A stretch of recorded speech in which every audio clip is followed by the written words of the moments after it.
ఆమెను అరెస్ట్ చేశారా మీరు?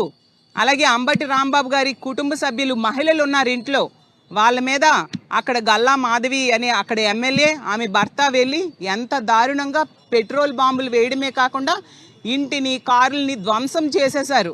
మరి ఏం చర్యలు వాళ్ళ మీద తీసుకున్నారు? స్టేషన్ బెయిల్ ఇచ్చి వదిలేస్తారా? అలాగే ఆ రోజు ఇంకో మాజీ మంత్రి అయిన జోగి రమేష్ గారి ఇంటి మీద యాసిడ్ బాంబులు పెట్రోల్ బాంబులు వేసి తగలబెట్టేయడానికి ప్రయత్నించారు. మరి వాళ్ళ మీద ఏం చర్యలు తీసుకున్నారు? ఇదేనా మీ శాంతి భద్రతలు పరిరక్షించడం?